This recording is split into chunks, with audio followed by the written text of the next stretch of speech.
Bien-aimés frères et sœurs, vous connaîtrez la vérité et la vérité vous affranchira. Ça, c'est pas moi qui le dis, c'est la Bible qui le dit. Mais moi, je vous dis mieux. Vous connaîtrez la vérité historique, notamment celle de vos ancêtres kémites, et vous aurez une vision globale de ce que c'est que la vraie souveraineté politique. J'ajoute, vous reviendrez à la spiritualité africaine ancestrale et vous comprendrez les enjeux de l'indépendance économique. Et pour terminer, vous accepterez votre identité culturelle kémite et vous obtiendrez deux choses. La première, c'est la paix. La seconde, c'est le développement, à une condition. L'unité de toute l'Afrique noire, l'unité de tous les Noirs du monde entier. Otep à tous. Bienvenue sur la chaîne des panafricanistes, par essence, par conviction et par excellence. Celle des citoyens kémites par nécessité et obligation de combat. Nous sommes une chaîne qui n'est guidée que par nos ancêtres, et rien que par les ancêtres qui appartiennent à l'égrégore du monde noir. Par conséquent, nous ne croyons en aucun Dieu venu de l'étranger. Toutefois, cette vidéo n'est aucunement destinée à inciter à la haine ou à la violence, car nous menons un combat qui est d'abord et avant tout spirituel, intellectuel et démocratique. Ensuite, il est politique, géopolitique et géostratégique. Contre l'impérialisme, le colonialisme, le néocolonialisme et l'endocolonat, qui sont tous qualifiés de crimes contre l'humanité. Nous menons ce combat sur la base du principe fondamental que nous avons hérité de nos ancêtres kémites, qui est celui de la Mahat, c'est-à-dire solidarité, vérité et justice. Vous êtes donc en droit de connaître la vérité et nous avons le devoir, l'obligation de vous dire la vérité, rien que la vérité, afin que justice soit rendue au continent africain. Et ça, c'est notre modeste contribution dans cette noble lutte en faveur de la souveraineté, la dignité, la solidarité et l'unité africaine. Ça, c'est exactement ce que nous appelons le panafricanisme. Bien-aimés frères et sœurs, le Ghana de Nana Akufo-Addo est en cessation de paiement.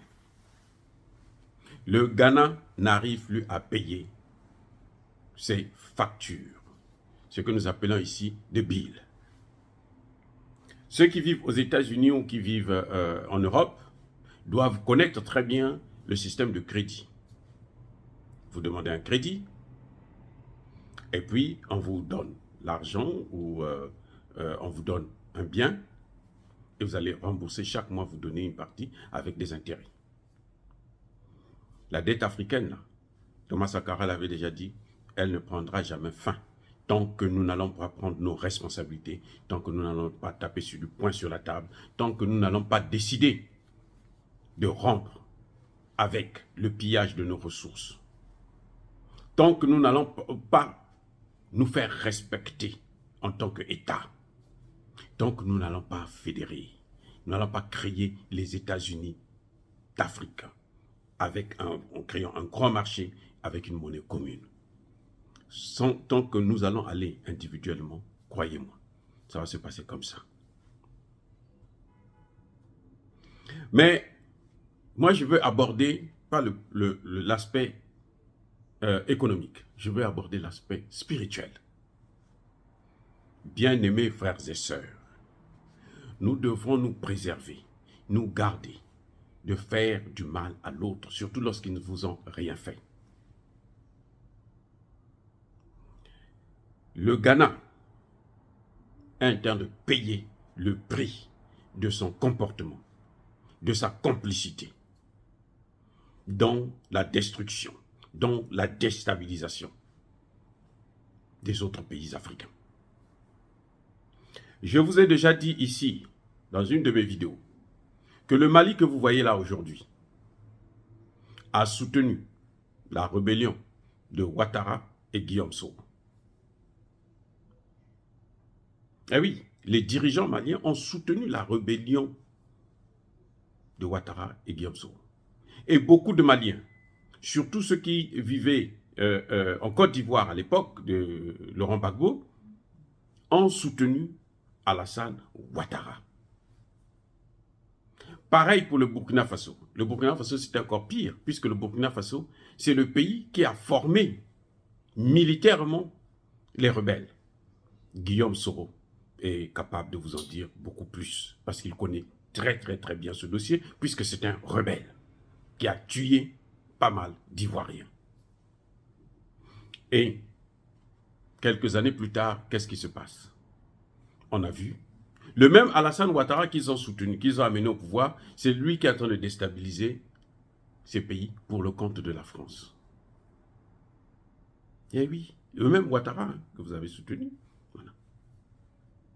Malheureusement, dans ce genre de situation, c'est le peuple qui paye. Je ne suis pas sûr que si on avait fait un référendum, le peuple burkinabé ou le peuple malien allait accepter de soutenir Ouattara, qui d'ailleurs n'est même pas un vrai Ivoirien. Donc, ce que nous faisons aux autres, ça se retourne sur nous. La Côte d'Ivoire, c'est un pays qui a accepté, qui a facilité la mainmise de l'Afrique, notamment l'Afrique francophone, par le général de Gaulle. C'est Houphouët-Boigny et Senghor qui ont fait en ce que nous ne puissions pas avoir nos véritables indépendances, que nous ne puissions pas créer les États-Unis d'Afrique, comme le demandait Kwame Nkrumah, qui voulait, lui, qu'on parte directement vers les États-Unis d'Afrique. Senghor et Houphouët-Boigny ont boycotté ça. Aujourd'hui, voilà ce que la Côte d'Ivoire est devenue, la proie de la France. C'est la chose de la France. Le Sénégal, ils ont construit des hôtels, des buildings, de ceci, de cela, où aucun Sénégalais moyen ne peut aller, même passer une nuit. Et c'est pas sûr qu'ils viendront toujours pour faire le tourisme. C'est pas sûr. Donc, quand ils veulent se reposer, ils vont là-bas. C'est devenu, ça leur appartient.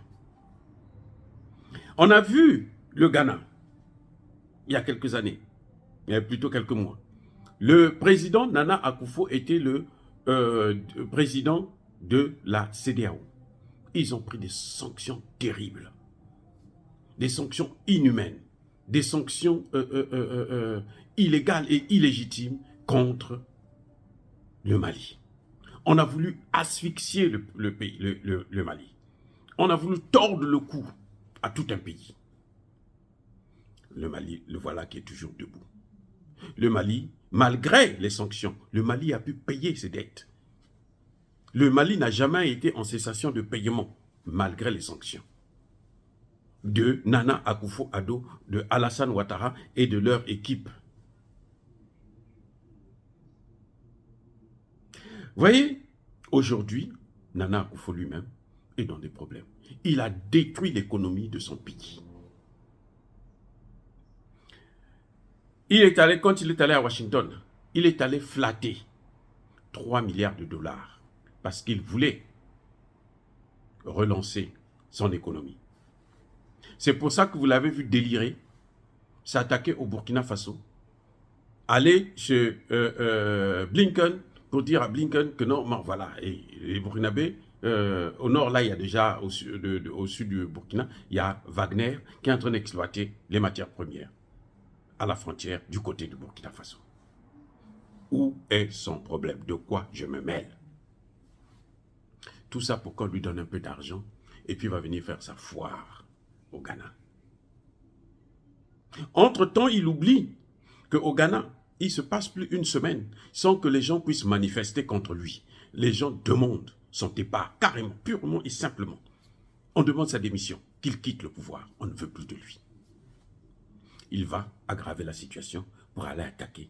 Demander à ce que les Occidentaux, les États-Unis et la France, bien entendu, parce que lui travaille pour la France, puissent faire du Burkina Faso ce qu'ils ont fait de la Libye. Leur démocratie à la violence, à la tuerie. 250 000 personnes ont été tuées. Et le pays est complètement rasé par ces gens-là. Et c'est ce qu'ils voulaient pour le Burkina Faso. N'oubliez pas aussi que lorsque les pays de l'Afrique de l'Ouest voulaient créer une monnaie commune, l'éco, Emmanuel Macron a bousillé cette démarche avec l'aide non seulement d'Alassane Ouattara, mais aussi de Nana Akufo-Addo. Or, il a des problèmes économiques, il a besoin d'un souffle, un peu d'argent pour relancer son économie. S'il y avait la monnaie africaine commune, s'il y avait l'éco là, ce grand marché ouest-africain, vous savez ce qui devrait se passer? Eh bien, ces pays-là devraient s'entendre. Chacun donne une partie, on prend un peu d'argent à la banque centrale de la CEDEAO et on donne au Ghana. Voilà ce qui devrait se passer. Si lui, Nana Akufo-Addo, n'avait pas suivi la position d'Emmanuel Macron. Le montant qu'il demande là, c'est le montant de la dette d'Emmanuel Macron. Emmanuel Macron doit 3 000 milliards. Même pas le montant là. Emmanuel Macron doit 3 000 milliards. La dette française là est à plus de 117% du PIB. Il n'a qu'à appeler les Français pour venir l'aider, pour venir payer ses dettes. La France ne peut pas elle-même, elle a la corde au cou. Les États-Unis, c'est le pays le plus endetté au monde et c'est le pays qui ne paye jamais ses dettes. À cause du système du pétrodollar où on achète tout avec le dollar. Donc, monsieur est coincé. Et il croyait sacrifier le Burkina Faso pour obtenir un peu d'argent. Voilà ce que je voudrais vous dire, les amis. Que ce que nous faisons aux autres, ça peut nous revenir. Et quand ça nous revient à la face, parfois c'est plus grave que ce que nous avons fait à l'autre. Le Ghana croyait qu'il était devenu le fils de Dieu américain. Dieu avec petit d, bien sûr. Il croyait que c'était lui le grand patron. Les Américains veulent mettre une base militaire américaine là-bas. Hein. Mais regardez ce qu'ils l'ont fait. Il est revenu bredouille. Il n'a que des problèmes. Son ministre de l'économie et des finances n'a pas hésité de dire au monde entier, nous sommes asphyxiés. Eux, ils n'ont pas de sanctions, mais ils sont asphyxiés. Lui, il a été élu. Il n'y a pas eu de coup d'État, mais ils sont asphyxiés. C'est une leçon que nous devons tirer tous. D'ailleurs, la démocratie, là, ce n'est pas un gage de développement. Ceux qui se battent pour la démocratie ne sont pas tous ceux qui veulent la souveraineté de l'Afrique. Même quand dans leur bouche, le mot souveraineté sort tous les jours, toutes les secondes. Ils ne sont pas ceux qui aiment la souveraineté de l'Afrique. Parce que ceux qui veulent la souveraineté de l'Afrique ne devraient pas conditionner la souveraineté par la démocratie, par des élections bidons qui ne rapportent rien. On le voit au Congo démocratique. Bref, même dans votre vie courante, bien amis, bien-aimés frères et sœurs, évitez la jalousie. Évitez de détruire quelqu'un qui est en train de se battre pour s'en sortir. Évitez de noyer l'autre. Parce que vous-même, vous avez vos propres problèmes, ou bien parce que vous vous en sortez, vous ne voulez pas qu'il soit comme vous l'enfoncez. Évitez ça. Évitez ça.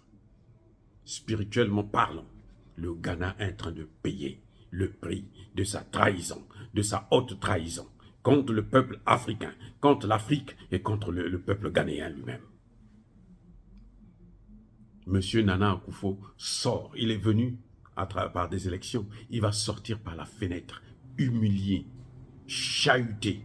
Personne ne voudra même entendre parler de lui encore, parce que il a détruit l'économie ghanéenne en suivant Emmanuel Macron. Voilà le rendement. Et tous les pays africains qui vont faire la même chose, déstabiliser les autres, aider à déstabiliser les autres, comme le Niger est en train de le faire actuellement. Tous ces pays-là, ça revient comme, c'est ce qu'on appelle l'effet boomerang, non? Tu agis et ça te revient à la face. Les pays européens connaissent bien maintenant ce que ça veut dire. avec les sanctions contre la Russie. Et aujourd'hui, il y a même des délestages en France. Aujourd'hui, toute l'industrie allemande est par terre.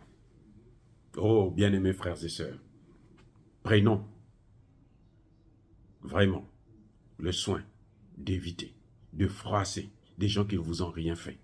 Prenons le soin d'éviter de détruire votre frère, votre sœur, pour le bien de ces mêmes qui nous ont pris en esclavage, en colonisation. Dire cela, c'est inciter à la haine ou à la violence. Non, Yavako Hervé. Je persiste et je signe.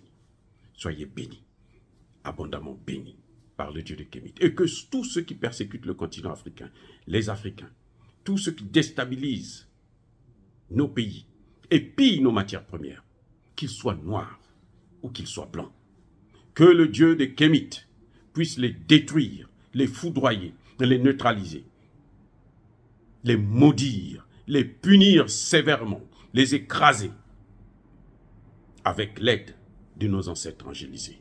J'ai dit, et comme d'habitude, j'assume.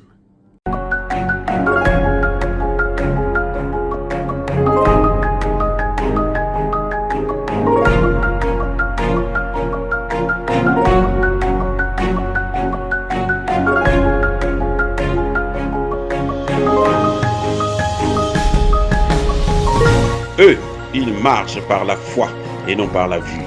Mais moi, je vous conseille vivement de marcher par la connaissance scientifique et historique, notamment celle de nos ancêtres kémites, par les 5 sens et par l'intelligence.